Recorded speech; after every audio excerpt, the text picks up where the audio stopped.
Hai sobat semua, apa kabar? Baik kan? Semoga kalian semua sehat selalu, bahagia selalu dan banyak rezeki. Kali ini Mimin mau melanjutkan cerita dari novel Menantu yang Diremehkan. Semoga cerita ini bisa menghibur kalian semua ya, dan bisa menemani hari-hari kalian semua. Oh iya, jangan lupa bantu like dan komen ya biar Mimin tambah semangat uploadnya. Kalau begitu yuk langsung saja ke ceritanya, cekidot.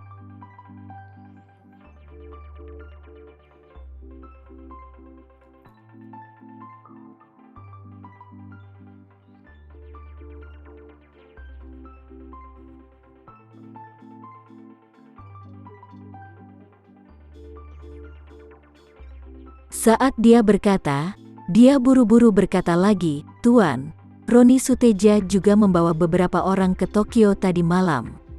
Atau aku akan menyuruh dia untuk bertemu denganmu dan membiarkan dia mendengarkan instruksi darimu di sana. Bagaimana menurutmu?" Tama tidak bisa menahan cemberut saat mendengar ini. Bertemu dengan Roni Suteja, dia sebenarnya tidak tertarik. Namun, ketika dia mengira Roni Suteja adalah tersangka terbesar, Tama merasa tidak apa-apa untuk bertemu dengannya. Temui dia dan lihat apakah keluarga Libertus satu ini akan menunjukkan kakinya saat menghadapinya. Jadi Tama berkata kepada Tuan Libertus, "Tuan Libertus, biarkan Roni Suteja meneleponku, dan aku akan memberitahu dia waktu dan tempat pertemuan itu." Tuan Libertus yang mendengar itu menjadi sangat gembira. Oke. Tuan tunggu sebentar, aku akan meneleponnya, dan biarkan dia mengunjungimu segera. Nanti di Tokyo, biarkan dia mendengarkan instruksimu. Tama mendengus dan berkata, "Oke, biarkan dia meneleponku." Sementara itu, Roni Suteja sedang berada hotel saat ini. Dia pikir perjalanannya ke Jepang akan sangat sederhana. Dia akan datang dan mengambil tubuh Linda. Diskusikan langsung dengan keluarganya tentang cara mengambil kembali jenazahnya. Kemudian dia bisa kembali ke Jakarta untuk mempersiapkan pemakaman. Setelah pemakaman, lalu dia akan memberikan kakek obat-obatan neurologis yang disiapkan ayahnya untuk secara perlahan mengubahnya menjadi penyandang Alzheimer. Lalu ia bisa direkrut sebagai pemimpin. Namun, dia tidak menyangka bahwa dia yang sudah merencanakan semuanya dengan hati-hati, sekarang dia malah langsung terjebak di masalah pertama. Dia ada di sini, tapi tubuh Linda telah hilang. Tepat ketika dia sedang diselimuti kegelisahan dan tidak tahu apa yang harus dilakukan selanjutnya, Tuan Libertus menelepon. Ini sudah panggilan ke-8 yang dilakukan Tuan Libertus untuk Roni hari ini. Dia melihat kata kakek di telepon, dan tidak bisa menahan teriakan anjing tua bangka. Terus saja menelepon, dia akan membuatku kesal cepat atau lambat jika terus seperti ini. Dia memarahinya dalam hati, tetapi dia masih tidak berani menunda sedikit, dan buru-buru menekan teleponnya untuk menjawab. Begitu telepon disambungkan, Roni Suteja langsung berubah. Dia berkata dengan nada hormat dengan sedikit menyalahkan diri sendiri dan sedikit sedih, "Kakek, maaf, masih belum ada kabar dari TMPD, tapi kamu jangan khawatir, aku akan mendesak mereka lagi." Kakek Libertus bersenandung dan berkata, "Roni, aku meneleponmu karena ada yang ingin kukatakan padamu." Roni mendengar itu buru-buru berkata, "Kakek, tolong beritahu aku apa yang kakek inginkan." Tuan Libertus kemudian berkata, "Tuan Tama juga tengah berada di Tokyo. Dia juga sampai di sana tadi malam." Mendengar itu, seluruh tubuh Roni Suteja tiba-tiba bergetar dan meledak karena terkejut. Kemudian dia berseru, "Apa katamu? Tuan Tama di sini?" Mendengar bahwa Tama datang ke Tokyo, Roni Suteja menjadi ketakutan hebat dan hampir pingsan. Dia tidak menyangka Tama ada di Tokyo. Dia tahu bahwa masalah Linda sangat mudah diatasi, dan masalah kakek tua itu mudah diatasi juga. Tetapi untuk melawan Master Tama sama sekali bukan hal yang bagus. Karena itu, begitu dia mendengar tentang ini, seluruh tubuhnya tiba-tiba panik. Orang tua Libertus di ujung telepon bertanya dengan heran, "Roni, ada apa denganmu?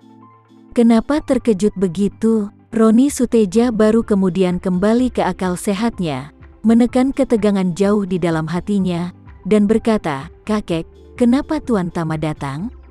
Aku tidak percaya ini.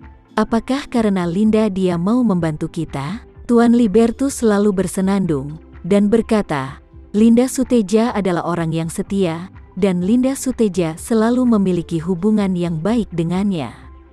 Sekarang sesuatu terjadi padanya, jadi dia bergegas ke Tokyo secepat mungkin. Itulah yang menunjukkan betapa dia menghargai keluarga ini.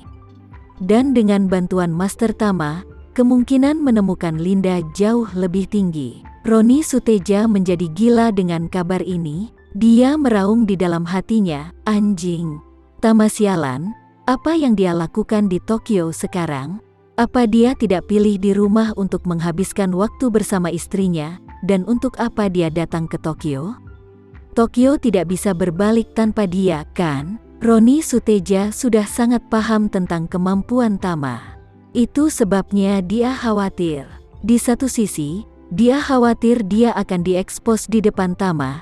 Di sisi lain, dia juga khawatir apakah Tama benar-benar bisa menemukan Linda Suteja dengan selamat. Bagaimana jika dia benar-benar menyelamatkan Linda? Pada saat ini, kakek tua Libertus melihat bahwa dia tidak menanggapi untuk waktu yang lama, dan dia bertanya, "Roni, apakah kamu masih mendengarkan?" Roni Suteja dengan cepat berkata, "Ya, kakek, aku mendengarkan, aku mendengarkan." Setelah selesai berbicara, dia dengan cepat berkata, "Kakek, akan sangat bagus jika Tuan Tama bisa datang. Aku merasa lebih tenang di hatiku." Tuan Libertus berkata, "Ya, ketika aku mendengar Tuan Tama bahwa dia telah tiba di Tokyo, hatiku benar-benar menjadi lebih tenang. Aku percaya bahwa dengan Tuan Tama akan membawa Linda kembali." Roni Suteja yang berada di sisi lain telepon hanya bisa setuju, "Kakek, kamu benar. Aku juga berpikir bahwa dengan dia, Linda akan aman bersamanya." Tuan Libertus yang jarang tersenyum, seketika menjadi tersenyum dan berkata, "Roni, jika kamu sudah menutup telepon nanti, segera telepon Tuan Tama dan kemudian cepat pergi menemuinya. Mulai sekarang, kamu harus mendengarkan perintah Tuan Tama untuk segala hal yang ada di Tokyo. Apakah kamu mengerti?" Roni Suteja berkata tanpa ragu-ragu, "Kakek, jangan khawatir, aku akan mengikuti semua perintah Tuan Tama." Tuan Libertus selalu berkata dengan puas, "Jika kamu memiliki waktu hari ini, cepat hubungi Tuan Tama." Roni Suteja buru-buru berkata, "Oke kakek, aku akan menutup telepon dulu." "Baik." Roni Suteja lalu menutup telepon kakeknya, dan seluruh tubuhnya tiba-tiba menjadi penuh dengan emosi. Dia tidak dapat mengendalikan emosinya. Dia menghantam meja kopi kaca dan menghancurkan meja kopi kaca sampai berkeping-keping. Di saat yang sama, tangan kanannya juga tergores kaca, dan beberapa luka berdarah segera muncul. Roni Suteja sama sekali tidak peduli dengan rasa sakitnya.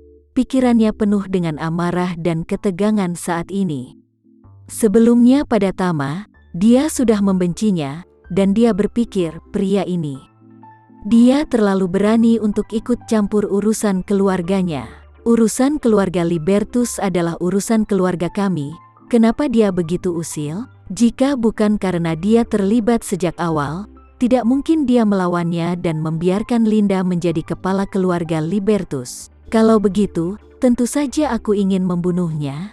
Memikirkan hal ini, mata Roni Suteja penuh dengan kebencian, dan dia berbisik pada dirinya sendiri dengan dingin, "Tama, Linda, sebaiknya kalian tidak membuat masalah atau terlibat dengan monster sepertiku. Jika tidak, aku tidak akan peduli denganmu Tama. Aku harus menemukan cara untuk membunuhmu." Setelah itu, Roni Suteja kembali tenang, mengeluarkan ponselnya dan menelepon Tama. Begitu telepon terhubung, Roni mendengar di ujung telepon yang lain, Tama berkata, "Halo, halo." Dia buru-buru berkata, "Tuan, aku adalah Roni Suteja." Tama lalu berkata, "Oh, ini Tuan Roni Suteja ya?" Roni Suteja buru-buru berkata, "Tuan, kakek meneleponku dan berkata bahwa Anda datang ke Tokyo untuk membantu mencari Linda.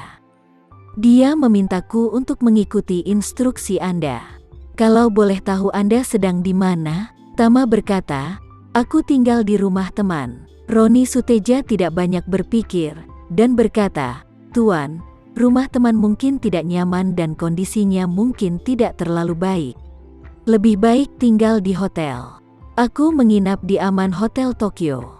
Jika Anda mau, aku akan membiarkan seseorang mencarikan kamar terbaik untuk Anda. Tama berkata dengan ringan, jangan repot-repot, di sini cukup nyaman bagiku untuk tinggal di rumah teman.